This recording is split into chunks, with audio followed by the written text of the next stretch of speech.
chaque année, des gens sont blessés ou tués par des requins, des chiens, des frelons, des serpents. Il faut apprendre à se défendre. Salut les jeunes, pour le cours de MMA de survie, ça s'appelle le Lapalm Shido. C'est un art martial que j'ai inventé. Au départ, c'est une connerie. Et puis c'est devenu très très sérieux. C'est pas comme le kung-fu où tu t'inspires des mouvements des animaux, tu vois. C'est pas le tigre, l'aigle, la montre religieuse et tout. Non, c'est pas ça. Là, c'est plus pour se défendre contre les attaques des animaux, tu vois. Attention, on n'affronte pas les animaux pour leur faire du mal. C'est un art martial super accessible. Vous pratiquez déjà le Lapalm Shido. Tout le monde connaît le kata 12. Regarde. Là, tout le monde connaît le... Tu vois, on est très proche de l'Ochitemi au karaté. Et c'est rapide. Ça, vous le connaissez déjà. C'est pour ça que chez nous, il n'y a pas de ceinture blanche.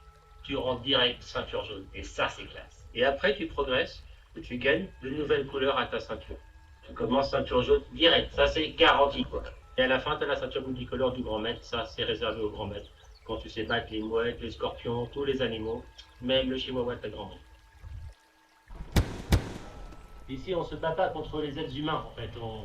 On se bat pas entre frères, on est de la même espèce, tu vois. Nous, on se tape contre les ours, des trucs comme ça. Tu vois. Déjà, te battre contre un être humain, ça présente zéro intérêt, quoi.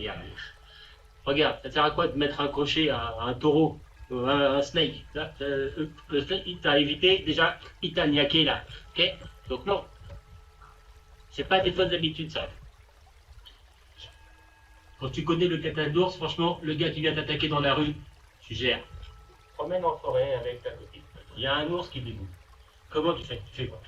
Alors ça, simple. Option 1, ça a du poivre sur toi. Tu as toujours du poivre sur toi. Technique de survie, tous les animaux, ils n'aiment pas ça. Bon, et si tu n'as pas de poivre, tu fais comment? Alors là, il y a une deuxième solution. Ça, c'est une technique pour les ceintures jaunes.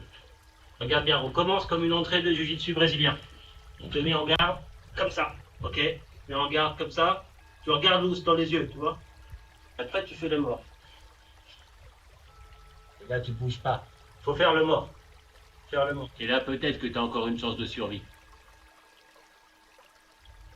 Ok, comment c'est venu cette idée de créer le Lapalm Shido?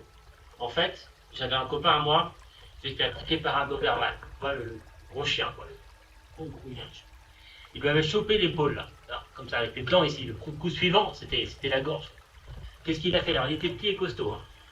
Il a chopé les pattes du Doberman qui avait la gueule ici, il les a écartées. En faisant ça, qu'est-ce qu'il a fait? Les omoplètes ont pivoté du chien et elles ont écrasé le cœur. Le chien a fait une crise cardiaque. Ok, ça peut se sauver la vie aussi. Mais les Doberman sont nos amis, quoi. Sont gentils. C'est une autre histoire. Ma grand-mère s'est fait défoncer par un sanglier en allant chercher des champignons.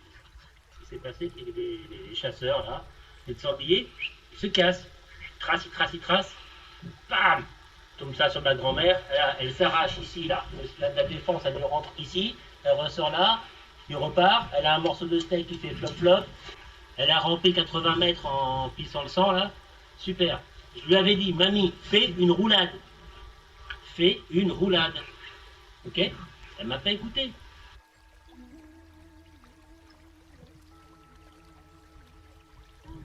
Dans les arts martiaux mixtes qu'on utilise dans le Lapalm Shido, il y a le yoga. Quand la fourmi, là, elle est sur ta main, et que tu fais, ça c'est du yoga. Là. Tu as dégagé la fourmi d'un souffle de vie. Ok? Tu l'as pas fait ça. Parce que toi tu crois que c'est peut-être la réincarnation de ton arrière-grand-mère. Donc tu préserves les animaux. Si vous aimez ce premier tutoriel, je ferai d'autres vidéos ciblées avec un animal à chaque fois. Mais là pour l'instant, je n'ai pas que ça à foutre. Alors, je vous explique des trucs qui sont vraiment arrivés. Les gens ont commencé à me raconter des histoires en échange de mes enseignements. On s'enrichit mutuellement, tu vois. Il faisait de la plongée. Il s'est fait choper le bras par un poulpe. Le poulpe, il avait, c'est-à-dire 3 tentacules dans le rocher accroché, là, et 3 tentacules dehors qui lui chopaient le bras, qui l'empêchaient de remonter à la surface. Et là, tu fais quoi? Là, il n'y a pas de poivre, regarde. Tu fais quoi? Vas-y, tu fais quoi? Eh ben, le gars, il m'a appris qu'il fallait redescendre vers le poulpe et lui mordre soit à la base du cou, soit entre les 2 yeux. Et là, il a relâché.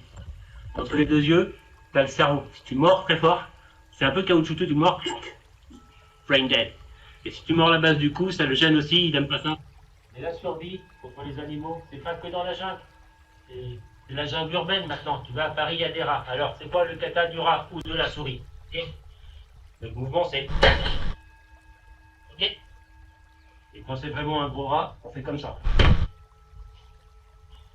Sinon, il y a le kata du chat. On le connaît, il a été popularisé par les loups dans les années 90.